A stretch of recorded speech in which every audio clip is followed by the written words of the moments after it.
So as I'm speaking on behalf of h5py, as we mentioned, James is already here. Literally just landed from Australia, so maybe don't ask him too many hard questions today.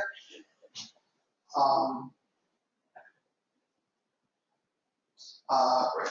So, with the issue of h5py, it was started in 2008 by Andrew Collette when he was, I think, a grad student.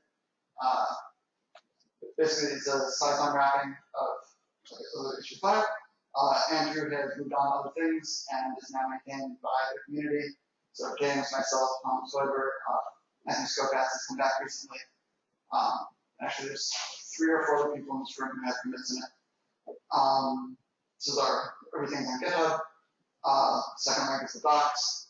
And it turns out we're the 129th most downloaded package on h5py.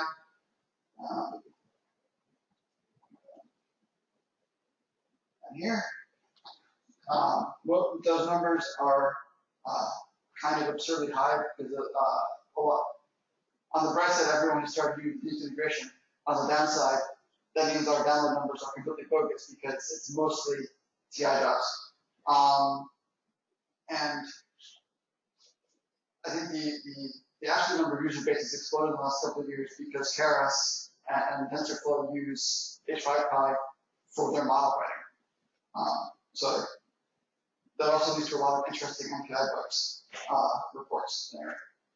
So the basic philosophy of h5py, unlike PyTables, is that it's a very direct wrapping of libh5's API to Python with with just enough of the hard edges smoothed off to make it feel Pythonic. And so it's much less opinionated about what you want to use it for than PyTables, but it also means that the big performance gains PyTables gets when you use it for the things PyTables does, you don't provide those out of the box. You have to do that work yourself. Again, I think most of this room is familiar with h5py and Python, so this next section will hopefully go quickly. But the core analogies are the group and the file are basically a dictionary that you can use that item to slice into however you need. And then the data sets are basically our model does not by race. So can you read that? Okay. So this is the whole world of writing a file. We can put listen, we automatically upconvert as needed. You can put numpys arrays, those are happy. If you put slashes in the names of the data set, it will automatically create the groups.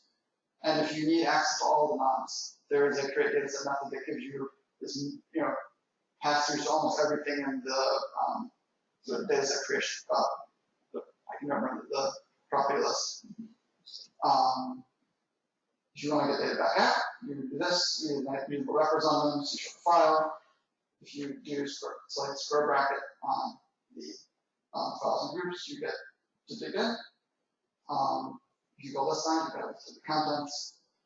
And if you access the data set, it will give you the wrapper, but at that point, we haven't actually pulled it up from disk yet. It's still lazy at that point, which is important if you're looking at these like 5 terabyte data sets that we were being shown yesterday. Then to get the data out, you use NumPy style slicing. So colon gets you everything. You can do range slicing. You can do strided slicing across multiple dimensions, just like NumPy. In fact, I think one of our tests is if you take a NumPy array and do the same slicing on it and do the same thing on the data set, you get the same answer. So we're relatively sure we're catching the majority of the NumPy API. And you can pass in a list of integers. You can also do arrays and pools, and I think just scalars to pull out single elements.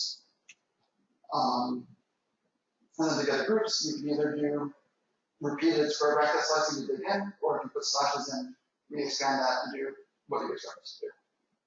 And for good hygiene, it's always close your files. So you noticed earlier I was using a context manager to do that, but to make sure it gets closed at the end of the block. Make sure you can't forget. But it was nice to check these out one at a time, so we showed it that way. So I'm going to go through the last 3 versions of h5py because we are just for the most part mirroring h5py API, which has been, which is fortunately stable. There hasn't been a lot on our side, right? It's not, so in 2.8, we exposed some new low-level stuff to registry and file drivers, and made it, exposed more of the knobs to the APIs, so you can ask it to track the object creation order. So if you want to iterate over your groups later, they'll come out and put it. So in 2.9, we had two really big features that are, and a number of other ones. So we got in 2.6, we exposed the low-level API for creating virtual data sets, but it was, you basically had to write C code in Python, which, while technically possible, isn't particularly fun. In 2.9, we got a high-level API for that. We got, using actually the file writing, or the virtual file driver feature from 2.8, we got someone wrote us a virtual file driver that takes Python file-like objects. So you don't have to pass the file name to h5py. You can do whatever you want on the Python side. So it's all h5py. Controlling more of the API going down to the chunk cache, control chunk cache. NumPy has its zeros like, and now the data set likes, you can create a virtual clone, and just more creation order tracking. And we always fix a lot of small bugs every release. So going through the two big features from 2.9, the virtual data sets, I think, for the lights of people in the room, is a good story of collaboration. The first work was done by Aaron Parsons at Diamond. I then did a fair amount of work on that pull request and tweaked a little bit on SLS2. And then the work was only finished across the finish line by Thomas Flavor, who's from European XStop. So how this works, we've heard virtual data set a lot the last couple of days. So what this lets you do is let you create a data set that points to data sets in other files or subsections of those data sets or files. And then when the user reads that data set, they don't know which file those came from. It doesn't look like a normal data set. So first, we just create 4 h5py files that have a 1 by 100 data set. And then we declare we have a virtual layout, which is 4 by 100. In that layout, we put the virtual sources, which point to the file name and the data set within that file to pull, and how big that data set is going to be. And then create virtual data set is what turns the crank on to 5 to set that up internally. And just for comparison, I've created a second data, a normal data set for comparison. Oops. And here, if we open up that file and pull them out, you can see that the first block here is the virtual data set. The second block is the normal one. And from the point of view of the client API, they're completely identical. The other big feature in 2.9 is being able to pass file likes into file. This is actually contributed. I think this was Andre's first pull request into h5py with this massive block of Python. And if you want to commit bit, if you give us something of this scale in the first pull request, you commit bit. So this means that anything from using Python open or byte.io objects can be passed directly in. And this lets you do cool things like having a completely in-memory h5py file that you can use h5py to work on. So this is just creating a small thing, which is one array in it. If we scroll back and just peek at this, we can see the first couple bytes of an h5py file. And if we hand this thing back into h5py into the file creator, we can read it out and get that data back. I think this is particularly powerful if you have to run, say, a web server that needs to serve h5 files to someone. You might not be storing that as a native h5 file, like in the database, or they want to chip off some small section of an h5 file. You don't want to ship them the full thing. You want to ship them the hyperslab they want. You can now generate the h5 file entirely in memory and just serve it to them and never bother writing it to your local disk, which can get you good performance gains. You can also use this as an IPC protocol, right? If you're interested in passing complex structured data between processes, instead of inventing some complicated thing, you can just use h5 headers. And just as a further example that this is really is doing what we say it is, we can take that buffer, write it out to a discount file we call .h5, and then we can either open it using h5's normal internal file mechanism, or if we use Python's open to open this thing in binary mode, we can then pass that new file handle into the file and slip the data back out.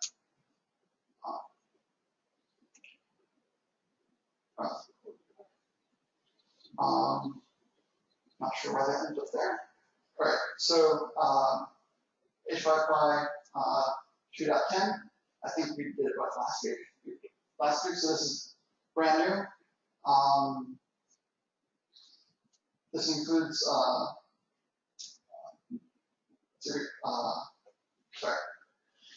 so PyTables will write out binary fields as binary bit fields. We now have better support for reading those. We've deprecated the implicit file mode, which I'll explain that in the next slide. There's better tabulation out of the box in Python. Some helpers. We've greatly improved how we handle special types. So like virtual variable length strings, variable length arrays, that sort of thing. So hopefully that just makes people's lives better. And we've also exposed some more low-level APIs that they don't have high-level mirrors yet, but if you need them, you can get them. Right. So a very early design decision was the default mode if you don't tell file what mode to open is a kind of hybrid that first tries to open the file append. If that fails, opens it I think exclusive. And so it's convenient because if you just want to write something, you just write the file. But it means that by default, users are opening file to rewrite, which is not something you want people to opt. You don't want people to accidentally open the critical data set. They think read only, and then accidentally type something that deletes, their thesis from the data. But we didn't want to just change this in one step because now, there are some people who are almost relying on that feature. So we deprecated not passing it in our warning. You get this lovely warning here. If you're seeing this warning and don't want it, there's on the global config object, you can set the default file mode. If you set it to R, that's what it will be going forward. Or if you need to get the old one, you can set it to, I don't remember the other values. You set it definitely set it to A or X. And you set it to none, it goes back to 1. Right. Your scale helper is just, if you want to scale in the data sets, you might make that so easier. Right. So our next release is planned to be 3.0. The big changes are going to be changing the default file mode, and we're going to drop support for old versions of Python. Getting ready for the 2.10, there's a number of pull requests having to do with how we handle strings, making sure unit code goes through carefully all the way, and controlling the way that we encode date times up and down through HJ5. There's some, hopefully one thing we get done in the next couple days is discussion about how we want to move forward on those. And then we've recently been getting a lot of bug reports related to MPI usage. So hopefully we can, hopefully someone who will be at the code camp is an expert in MPI. You can help us sort out either how we can fix those bugs or make it harder for users to shoot themselves in the foot when they do non-MPI h5 operations in MPI workers, and then everything breaks. And there's been some requests for better support for, I think what are called fractal data sets, where you're ragged at all of the bubbles. Like I mentioned before, there's a code camp on Friday. We've got Thursday and Friday, we've got a project on GitHub where we started to collect some issues that we think we want to work on.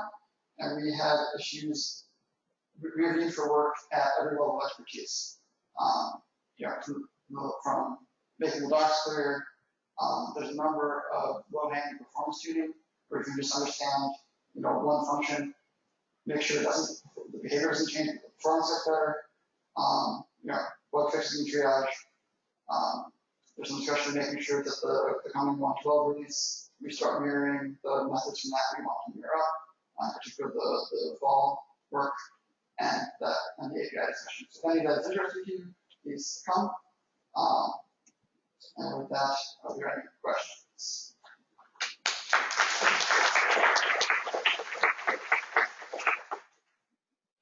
Questions?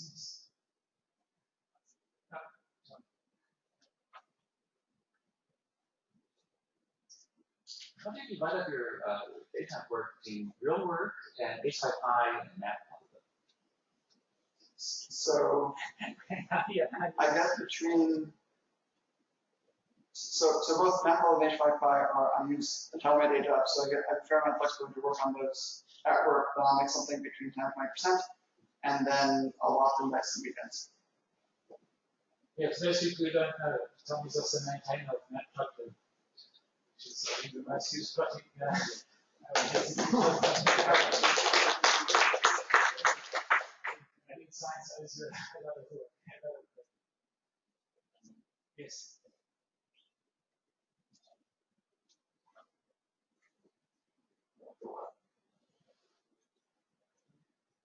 Thank you for the great talk. I think you just solved my streaming problem. Yeah, I saw that.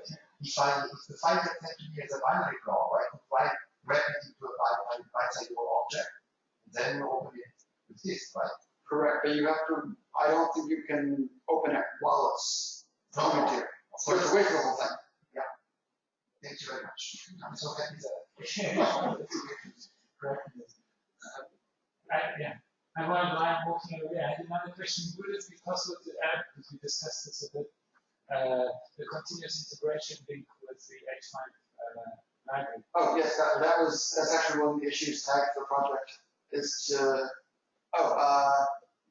you mean to push up to your dashboard. If you can tell us how to do that, yes. Because the other thing remember is you also want to get a build where we pull either your snapshots or your develop branch and run on that to make sure that we still work on your bleeding edge. So just a question about maybe there's another way, but now when we want to see the same pattern in a file using different shapes, we have to create a virtual data set to the same file we are in. Is there another similar way of doing that?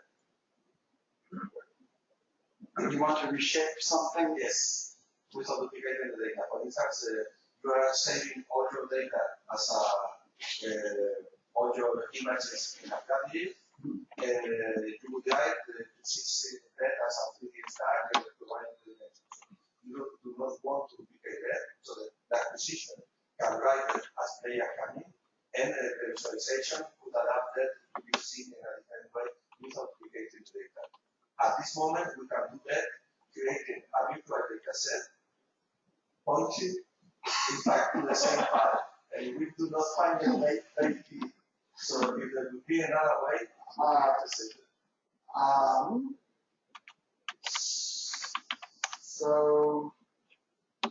Sorry, I'm thinking. I think so. We already have an as type property that acts as a context manager that gives you a view into the data set where we do the conversion magically on the way out when you access it. It seems plausible that h5py could have a reshape method on the data sets that would then let you slice on it against those new dimensions, and would then do that reshaping into when you get to non-by space. But oh yeah, you can definitely do that with strike tricks.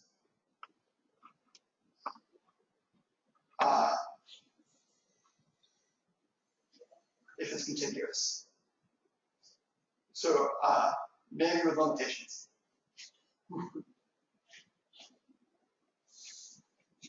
But that does seem like something interesting that we should work on in the next couple days. Oh, yes. Can you just put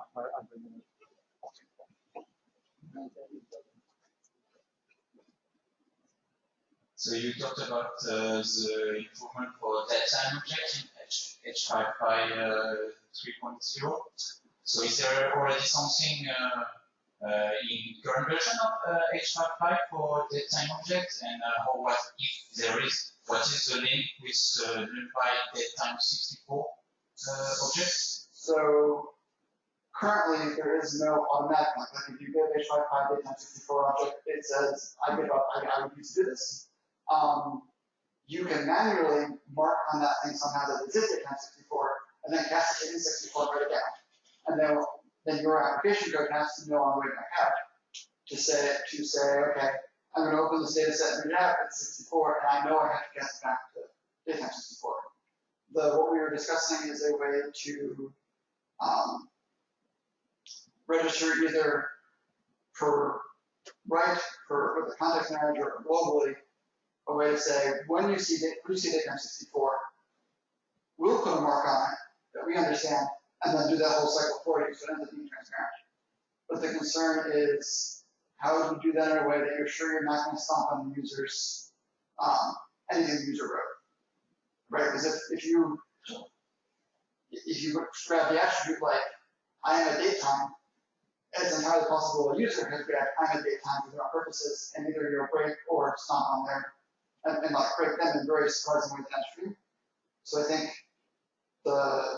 where we got hung up was how automatic should it be, and how much do we want to force you to opt in? Is that? Yeah, sorry. Thank you.